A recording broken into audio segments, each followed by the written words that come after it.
अस्सलाम वालेकुम बच्चों। आज हमारा उर्दू के पीरियड में हम देखेंगे हमारा आज का 8वां सबक, जिसका नाम है खोजी की बहादुरी।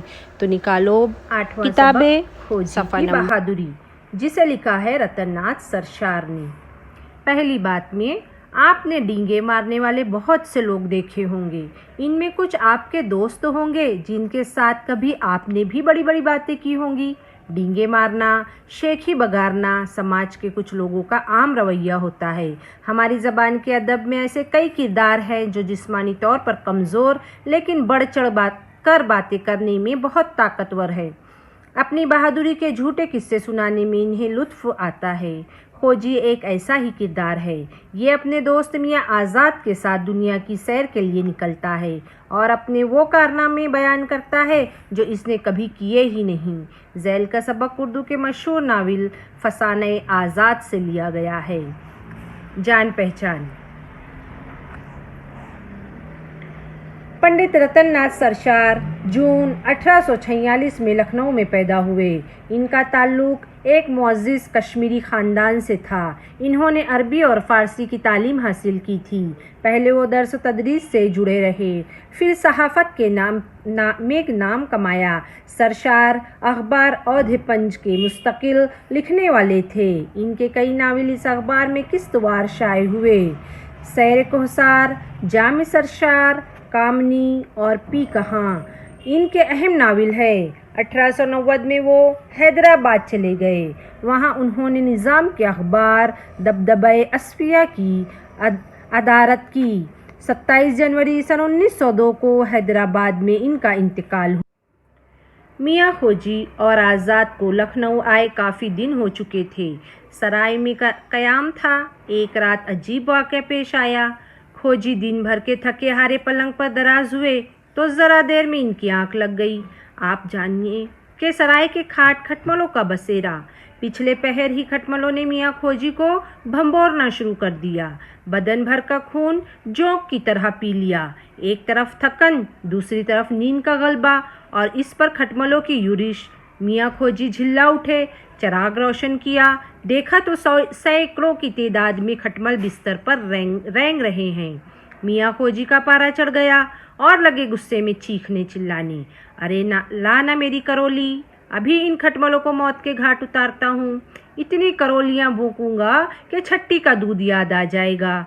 अरे लाना तो मेरी करोली। मियाँ खोजी यूँ दहाड़ दहाड़ के चीखे तो तमाम सराय वालों की नींद हराम हो गई। वो ये समझे कि चोर आ गया। हर तरफ लेना पकड़ना, जाने न पाए का शोर मच गया। हड़बों का ये आलम कि कोई आंख मलता अंधेरे में टटोलता है, कोई खाट के नीचे से अपना संदूक खींचता है, कोई मारे डर के आंखें बंद किए दुबका पड़ा है, कोई लाठी हाथ में लिए चोर के पीछे भागता है। चोर, लेना पकड़ना, जाने न। मियाँ खोजी ने जो लेना पकड़ना, जाने न पाए, जागते रहना, चोर चोर की आवाज़ें सुनी तो खुद भी गुल मचाने लगे। खबरदार, जाने न पाए, लाना मेरी करोली, आए चोर गेदी, ठहरे रहना। अब मियाँ खोजी को ये कौन बताए कि ये शगुफ़ा खुद इनका ही छोड़ा हुआ है। ना वो सोते, ना खटमल काटते, ना वो चीखते चिल्लाते और ना खटमल का चोर बनता। बात का बतंगड़ इन्हीं। अब मियाँ खोजी की रगे बहादुरी फड़क उठी। एकदम से कुंडी खोलकर चोर पर लपक पड़े। जिधर से ज़्यादा आवाज़ें आ रही थी तेज़ी से बढ़े। चारों तरफ अंधेरा था। किसी चीज़ से टकराए, ठोकर खाई और अड़ धम औंधे मुंह ज़मीन पर आ रहे। बदकिस्मती से वहाँ कुम्हार के बर्तन रखे थे। इन पर जो गिरे तो बर्तन चकनाचूर हो गए। कुम्हार ने जो देखा कि कोई बर्तनों पर से कूदकर भाग रहा है तो उसने भी चीखना शुरू कर दिया, चोर चोर, पकड़ो पकड़ो, जाने न पाए। मुसाफिर, भटियारे, हवाली मवाली, कोई डंडा लिए है, कोई बेद घुमाता है, कोई लकड़ी हिलाता है और मियाँ खोजी टूटे हुए बर्तनों पर बेदम पड़े आवाज़ें लगा रहे हैं। भटियारे ने देखा कि एक आदमी पड़ा है तो समझा कि यही चोर है। आगे बढ़कर गला पकड़ा, झटके से ज़मीन पर खींचा और सीधा खड़ा कर दिया और ज़ोर ज़ोर से चिल्लाने लगा, अरे दौड़ो, चोर पकड़ लिया, चोर पकड़ लिया। आने वालों ने खोजी को चोर समझकर ऐसी खातिर तवाज़े की, इतने लात घूंसे रसीद किए कि मियाँ के अंचर पंचर ढीले हो गए।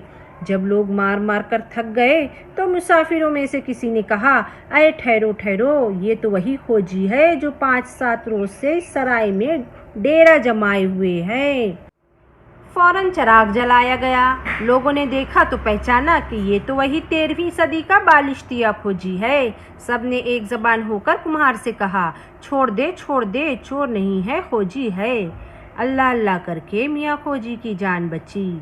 जैसे ही कुम्हार ने इन्हें छोड़ा, इनकी रगे हमीयत फड़क उठी, ज़मीन पर बैठ गए, कहने लगे, अबे कुम्हार गेदी, हटता है या मारू करोली। यार, लोगों ने जब खोजी की हालत गैर देखी तो किसी ने सर हिलाया, किसी ने सहारा दिया और मियाँ खोजी ज़रा सी देर में गर्द झाड़कर उठ खड़े हुए। इधर आज़ाद को खबर मिली कि खोजी चोरी करते पकड़े गए हैं। किसी मुसाफिर की टोपी चुरा ली थी। किसी ने आज़ाद को बताया कि कुम्हार की हंडिया चुराने गए थे। जाग पड़ गई, पकड़े गए, बेभाव की पड़ी, गरज के जितने मुँह उतनी बातें। आज़ाद को बहुत सदमा हुआ कि इनका साथी और चोरी में गिरफ्तार हो, मगर ये बात इनके दिल को नहीं लगती थी। वो तो बस फिक्राबाजी जानता है, शेखी बगाड़ता है, भला चोरी चकारी भी करता तो कुम्हार की हंडियों की क्यों। आज़ाद को गुस्सा आ गया। जल्दी से चारपाई से उतरे और लकड़ी हाथ में ली कि जो बोलेगा इसको मज़ा चखा दूंगा और खोजी की मिजाज पुरसी को चले। अभी आज़ाद अपनी कोठरी से बाहर निकले ही थे कि इनके कान में आवाज़ आई, हट तेरे गेदी की, बड़ा आज़ाद बना फिरता है, ऐसे आज़ाद बहुत देखे हैं। चारपाई पर पड़े खरखर किया किए और हमारी खबर ना ली। ये सुनकर आज़ाद मुस्कुराए। 2 कदम चले होंगे कि देखा खोजी झूमता झामता चला आता है और बड़बड़ाता जाता है, ना हुई करोली, वरना इस वक्त कुम्हार की लाश फड़कती हुई होती। खोजी लड़खड़ाता झूमता झामता आज़ाद की कोठरी तक चला आया। जब करीब पहुंचा तो आज़ाद ने कहा, खैर, हम तो पीछे गालियां देना, अब ये बताओ कि हाथ पैर तो नहीं टूटे। हाथ पाँव, खोजी बोला, ये लोहे की सलाखें हैं, 50 आदमी घेरे हुए थे, पूरे 50। वो 2 हाथ दिखाए कि सब दंग रह गए। चुटकियों में घेरा तोड़ लोगों को बिखेर कर रख दिया। ना कोई करोली, वरना 4-5 लाशें फड़क रही होती। आज़ाद मिजाजदार थे, मुस्कुरा कर कहा, वो कैसे। खोजी ने फौरन हाथ फेंक कर कहा, वल्लाह मैं इस वक्त फुलझड़ी बना हुआ था। बस कैफियत ये थी कि 10 आदमी इस कंधे तो 10 आदमी उस कंधे। मैं जो फिरा तो किसी को अंटी दी, वो धम से ज़मीन पर गिरा। किसी को कमर पर लात मारा, खट से छप्पर खट की पट्टी पर। 2-4 तो मेरे रुआब में आकर ही गिर पड़े। 10-12 की हड्डी पसली एक कर दी।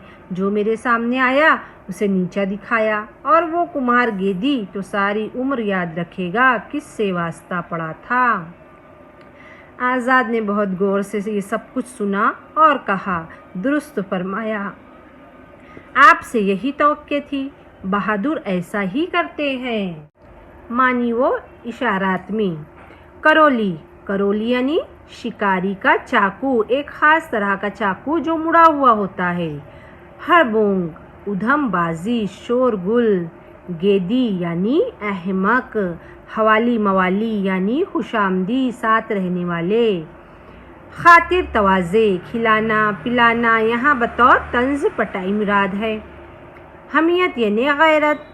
दराज होना यानी लेटना। यूरिश यानी हमला। पारा चढ़ना, गुस्से में आना।